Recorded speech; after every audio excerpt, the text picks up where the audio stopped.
days ago, we had a historic visit by President Trump that will be etched in the annals of our nation's history.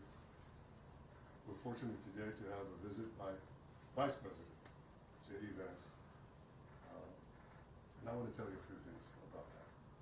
First, in the last year, we've had an unmatched alliance and a partnership with the United States. That is changing the Middle East, and it's also changing the world. It creates opportunities not only for security, but for the expansion of peace, which we're working on very, very diligently. And it's just unmatched. I've been here a few years. I've been through several administrations. I welcome the partnership and the assistance we've had. But there's never been anything like that. And President Trump said that. It's a partnership that's never happened before. Well, that includes a close circle, both on our side and on the American side. And President Trump knows who he picks for that circle. One of the members, to put it mildly, is the Vice President. We've had the opportunity to make decisions jointly in a very tight-knit and trusted partnership. And I was impressed. I was impressed with your clarity, with your incisiveness, with your solidarity for our common cause, and just a genuine friendship that I saw both in our conference meetings and also in our private meetings. And it's in that spirit that I very much welcome you to Jerusalem in these days of destiny. We're changing the face of the Middle East. And I have to say, I was going to say, bring your family next year in Jerusalem, but welcome this year in Jerusalem, our great friend, J.D. Vance. Thank you. Thank you, Mr. Prime Minister, and thanks to your entire team for your hospitality and for having us. As the Prime Minister said, these are days of destiny, and we're very excited to sit down and work together on the Gaza peace plan. We have a very, very tough task ahead of us, which is to disarm Hamas, but rebuild Gaza to make life better for the people in Gaza, but also to ensure that Hamas is no longer a threat to our friends in Israel. That's not easy.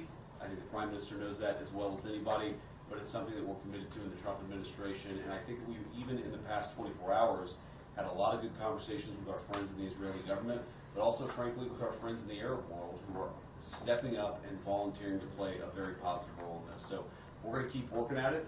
I didn't know what to expect, honestly. I know the President was here a week ago to welcome the hostages home and actually sign the deal. A week into it, there's a lot of work to do, but I feel very optimistic about where we are. So thank you for the partnership. Thanks for your willingness to continue to work on this, and I think we're going to do great things here. It's not going to be easy. I know that there are some folks in the media who I think are rooting against this proposal, but I think that we have an opportunity to do something really historic. So we're going to keep working at it with all of our friends in the Israeli government. So thank you so much for having us. Yeah. Mr. Prime Minister, Mr. Vice President, you mentioned the media. And now in the media say in recent days that Israel is becoming some kind of vassal state or protectorate of the United States, not only advising it what to do, but also commanding what to do. Will you both comment on that? And also another comment on, will you allow Prime Minister Turkish security personnel to get inside Gaza? Well, I want to put it very clearly. 1 week they say that Israel controls the United States. A week later they say the United States controls Israel. This is hogwash. We have a partnership, an alliance of partners who share common values, common goals.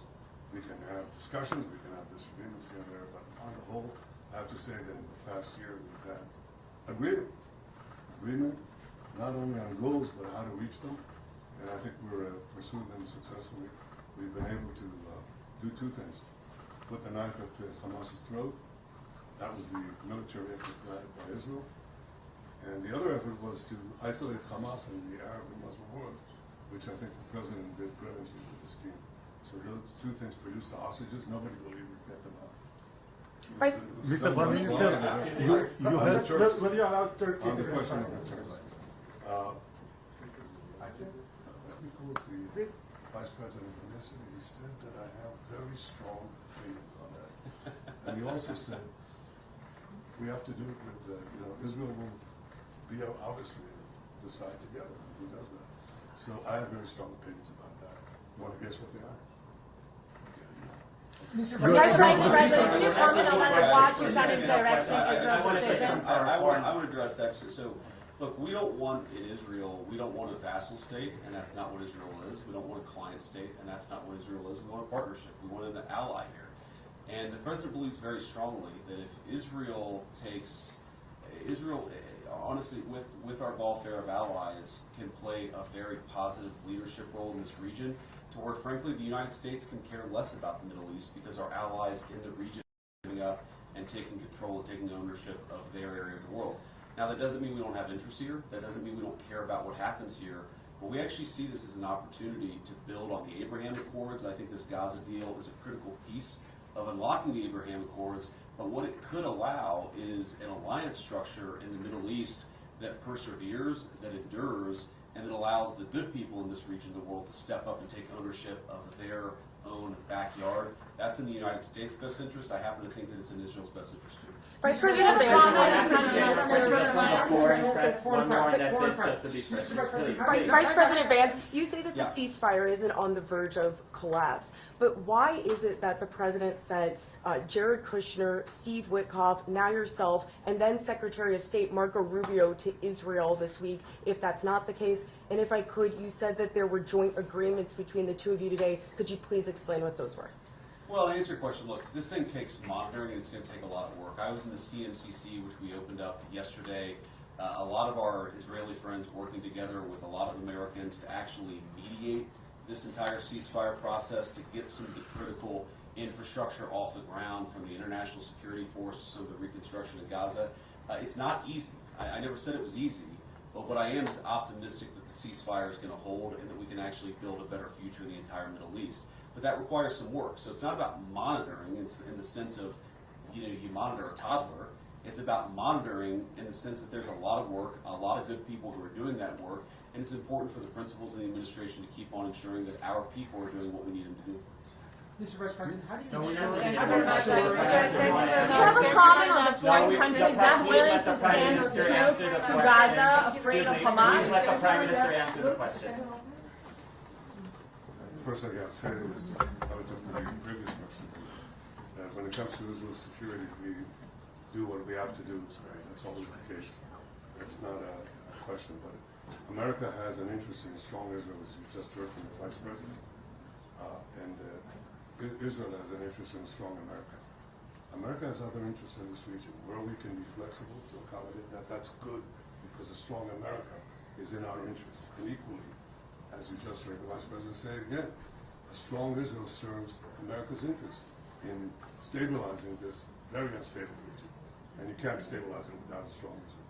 So we make the decisions for the security of Israel, but we make common decisions for the region, which I think can serve us both. And that's what we discussed today. We discussed this idea of the day after. Remember, everybody said you don't have a day after, you don't have a day after. We're just creating an unbelievable day after with a completely new vision of how to have the civil government, how to have the security there. Who could provide that security there? Again, with Israel taking care of overall security always. And we discussed that. And I think we have some very, very good ideas how to proceed. It's not going to be easy, but I think it's possible. Yeah, I mean, we're plan and an infrastructure here where nothing existed even a week and a day ago. That's going to require a lot of work. It requires a lot of ingenuity. But again, I just, having seen what's already been built in just the past 7 days, I think that we're on an incredible pathway here to do something that has never been done.